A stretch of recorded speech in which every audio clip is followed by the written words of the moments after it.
All right. Good evening, everybody, and good morning, Texas.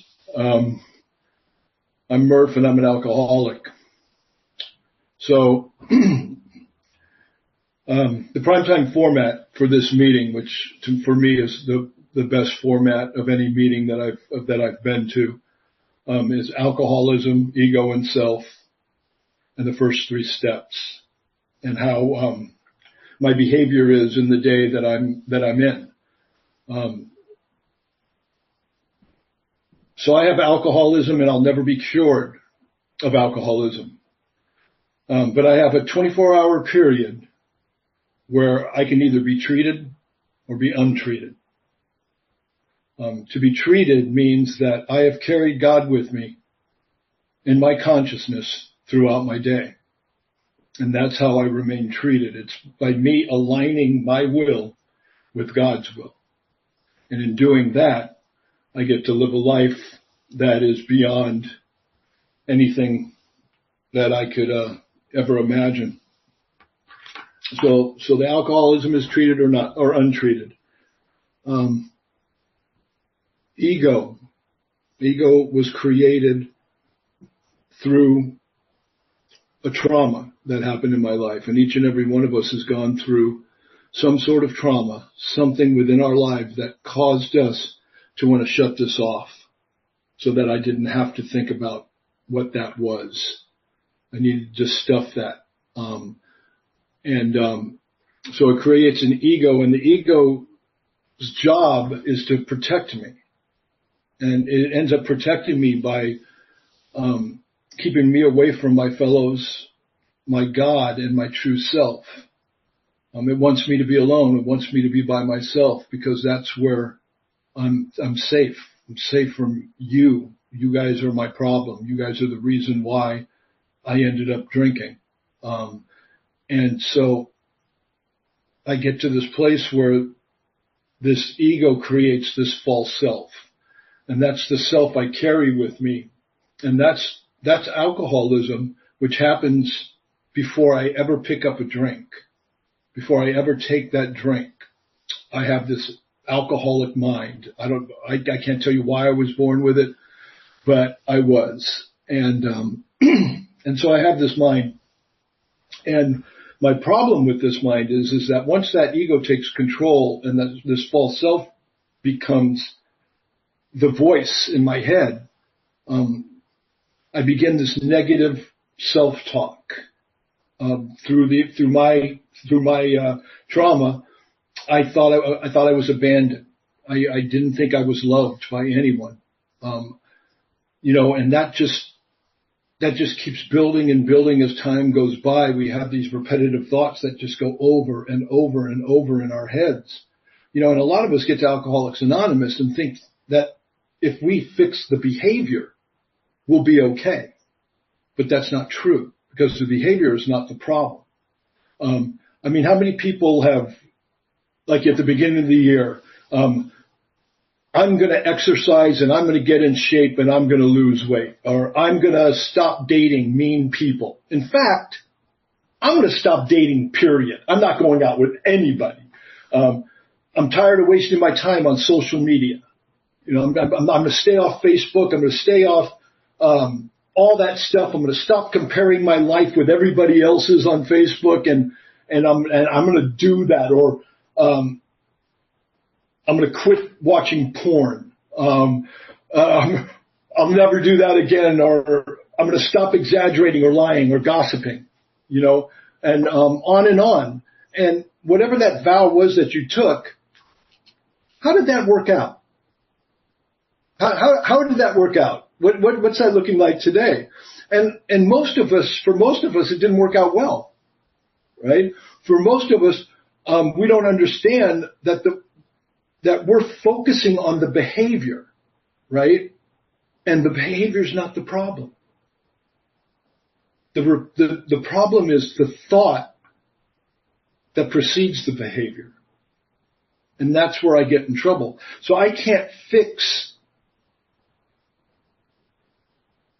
me not being on Facebook anymore. Because sooner or later, I can't take it anymore and I'm going to go back on Facebook.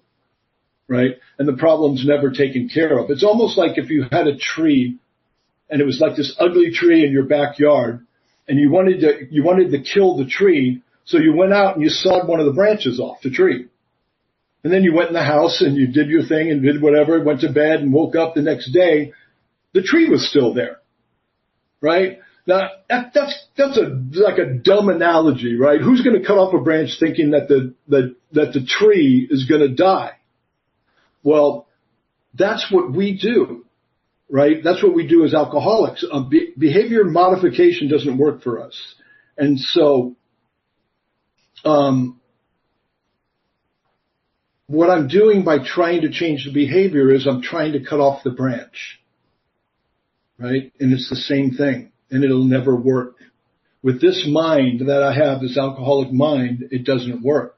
And that's part of what we talk about in Alcoholics Anonymous, or in Primetime in general, is that my problem centers in my mind, right? And so I have to change the neural pathway, the thing that causes me to always bring these things up in my mind. And the problem is that I start believing them. I start believing the lies. And if I believe the lies that I'm telling myself, they affect my life as if they're the truth.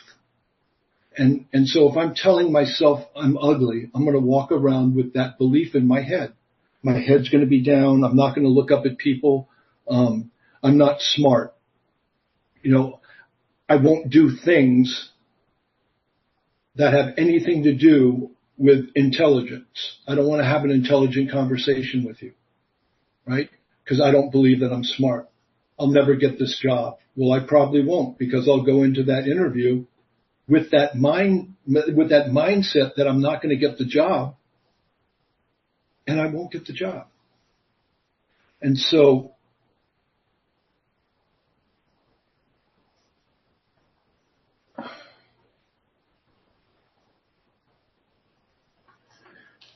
in Primetime, we discussed the first 3 steps.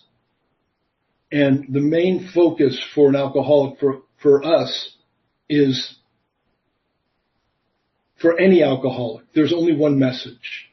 And it was read in How It Works. And it's in the 12th step. The only message that we are supposed to carry in a meeting is a spiritual awakening as the result of these steps. Now, for us in Primetime, we've found that the foundation, the first 3 steps, are vital in order for me to get through the rest of the steps. And 4 through 9 scare the crap out of most people. No one wants to look at themselves. We don't want to see ourselves as the problem. I don't want to forgive. Look what you did to me. This is one of the reasons why I drank. And I think that's why I held on to the resentment against my father for so long, is because if I didn't resent him, I wouldn't have an excuse for my behavior anymore. And so I held on to that. And anytime I misbehaved, I would look at my father. It's his fault. He did it. And so I got to get through these first 3 steps. And the main thing is, and the problem that arises in most of us alcoholics, especially the new ones, right, is the idea that in some way, shape, or form, whether it's just 2% of my mind that says so, I think that maybe I can live a normal life again. If this happens, if I get my kids back, if I get my wife or husband back, if I get a better job, if I make more money, if I do whatever the case may be, I can be okay. And it doesn't work for the alcoholic, because you can't cure alcoholism. So I can't have any reservations whatsoever. None. 0. I have to buy into Alcoholics Anonymous 100% in order for me to get this thing, to get that spiritual awakening as the result of the steps. And the spiritual awakening is basically that neural pathway being rebooted in a different direction. You see, I have to replace the negative with the truth. I have to replace the lie with the truth, the problem with the truth, because the truth heals. But in order for me to get to a place where I can look at that lie I've been telling myself and why I'm telling that lie, right? I have to surrender completely. And I have to open my mind up to the idea of God. I said it, God. G-O-D, God. God is mentioned 134 times in the first 164 pages. If you don't think this is a God program, I'm sorry. It is. There's so many programs out there that one can go to that doesn't have a spiritual aspect to that program. But this one does. So that surrender of my will, that knowledge for the first time that my life run by my will has never worked. Ever. Because it's always been about self. Right? And so, the self-centered fears that I have, and fears, this is where fear is an illusion. Fear is not real. Remember that. Write that down. Fear is an illusion. It's not real.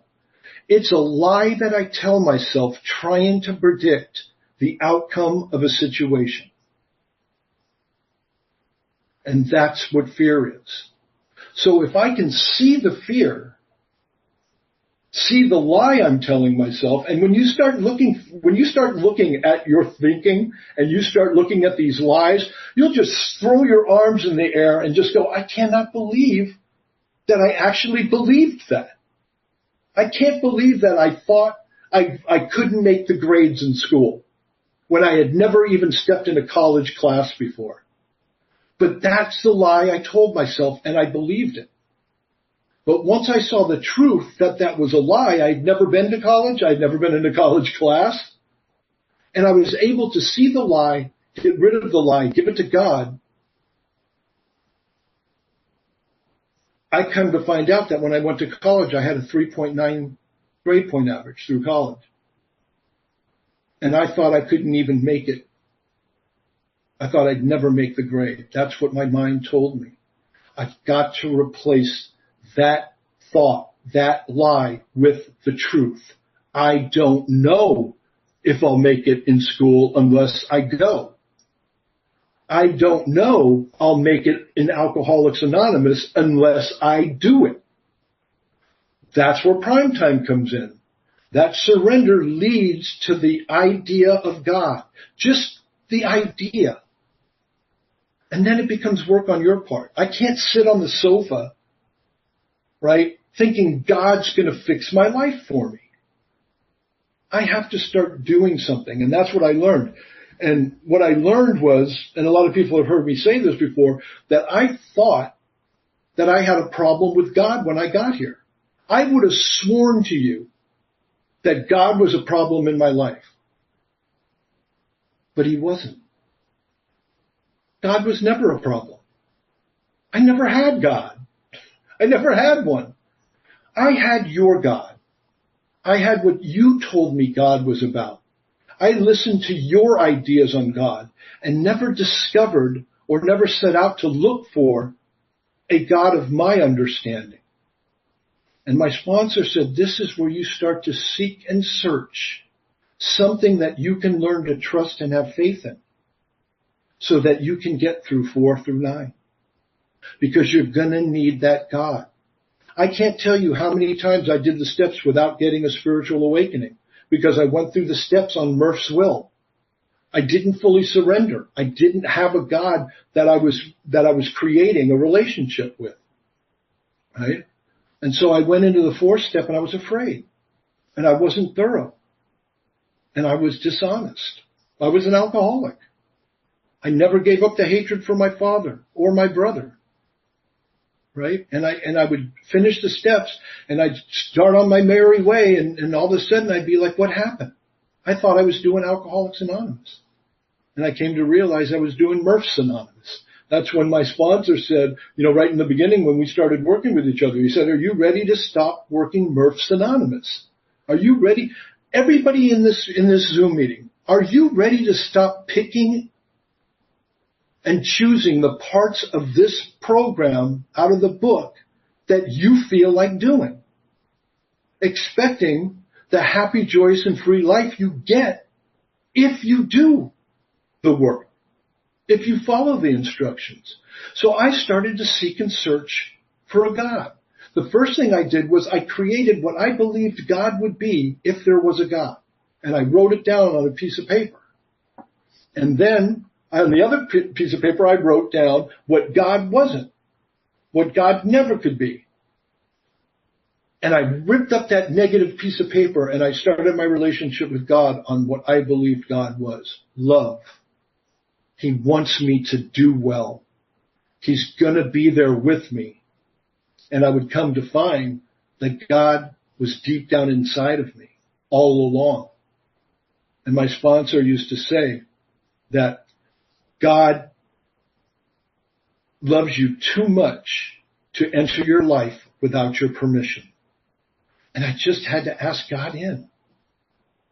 And my relationship started to grow. I started to read all kinds of different books every day.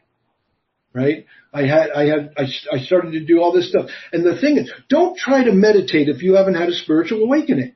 There's too much crap going on in your head to ever be able to meditate on a regular basis. Meditation is having a quiet place and then being able to run thoughts, this mindful meditation through my head, right? And I can't do that if I'm thinking. And I also can't have an intuitive thought if I'm thinking. And so I started to work on this, and I worked on that relationship with God, and I truly turned my life and my actions over to the care of this power, this God. And what happened? I put faith in it. I put faith that God wanted me to do well, that God loved me, and that if I worked the rest of this thing, I would get to that place in the book where it says, we believe that God's will for us is to be happy, joyous, and free. That's the end result. And so I got to that third step, and I did all the work on the third step, and guess what happened? I went into the fourth step on God's will and not Murph's will. I aligned myself with God, and I wasn't afraid. I had done, I don't know how many fourth steps, and I wasn't afraid this time. And instead of looking what happened to me, what my father did to me in that fourth step, I started to look for what happened to my father. Why did he treat me the way he did? Why did he do what he did to me? He was a 6'5", 350-pound man. And I felt the brunt of a lot of, his alcoholism. And, I found out that during World War II, my father's job was to go into the concentration camps and get the Jewish prisoners out. And my uncle told me that when he came back, he wasn't the same man, and that what he saw damaged him. It changed him. And he watched his first wife get stung by a bee in the throat. It swelled in, and she suffocated and died right in front of him at the picnic. My brother was there also. He lost the bar that was his dream, and he was an alcoholic. And for the first time, with God in my heart, because of these first three steps and the foundation I had laid,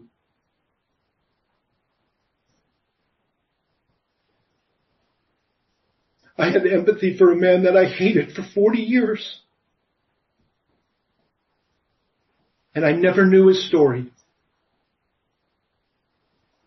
How many of us judge and make decisions or whatever on people in our lives and we don't even know their stories? How many of us get mad at a friend for his or her behavior, not knowing the story behind the behavior? I think we all do it. But if I keep God close, I have a less chance of doing that. I talked about, and I get to this because it's one of the most powerful things that ever happened in AA for me.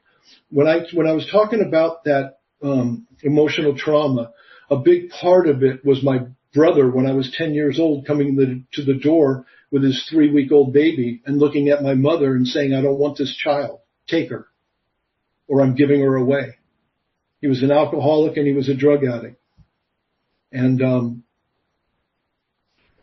we took her. She became my sister. We adopted her. I went from the baby of the family to the middle child, a huge dynamic. And my brother left, and I never saw him again, and he didn't say goodbye to me.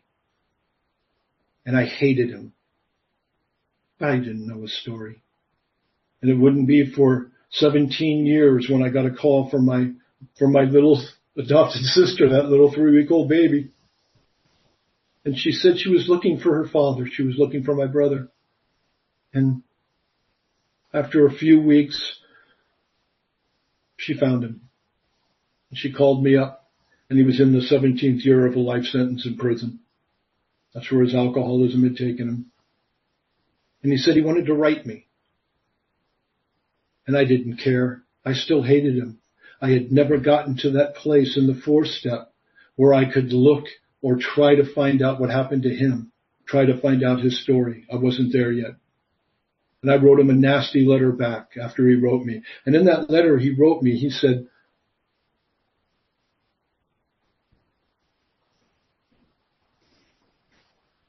"I was sorry I wasn't your big brother. And I was sorry that I left you with your father. And a few other things." He said, "I was wrong. Is there anything I can do to make this right?" And it sounded so familiar. And for 16 of the 17 years he had been in prison, he had been a member of Alcoholics Anonymous. And I wrote him back that bad letter, that nasty letter, that letter of hate, that letter of blame. And he wrote me back and he said, "I didn't do this for you. I did this for me." He said, "I thank God that you were brought into my life because today I feel freer than I've ever felt before." My brother behind bars, locked up, gained a freedom in a jail cell. He felt free. And he would go on to tell me that the biggest prison he had ever been in was the prison of his own mind. And that he had found God. And God unlocked the door to that prison and he came out a free man. Perceptions and bad thinking are our problem. We have to do the steps. We have to get rid of those resentments. 2 minutes, Murph. Thank you. We have to get rid of those resentments. But the only way I'm going to get to a place where I can do these things, like I said, unafraid, is if I do the foundation steps that Primetime talks about so much, those first 3 steps. And I had the spiritual awakening. I had a complete shift in the way I think and the way I perceive things. I do my 10th step throughout my day, every day. I do my 11th step every single morning. I wake up. The vultures are there. "Hey, talk about how unappreciated you are at work. Let's talk about that, girlfriend. Let's talk about this. Let's talk about that." And I can have this negative thing going on in my head before I get my foot off the bed. So I surrender every single morning like I did that day with my sponsor, with all the desperation, because I know what my life will look like otherwise. And I ask God into my life every single morning. And I take God with me as much as I can into every situation. I align my will with His, and then I do whatever is necessary for me to be okay throughout that process of whatever I'm doing. Right? The behavior is not the problem.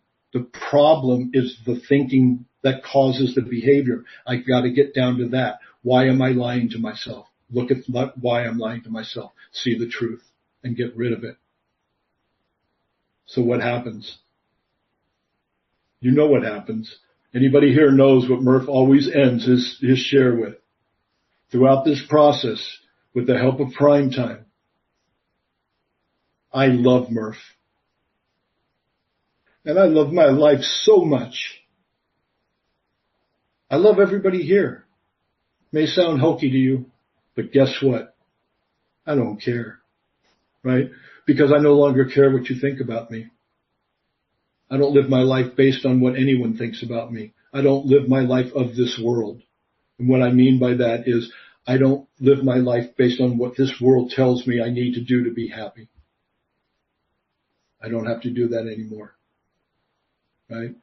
This program is so beautiful.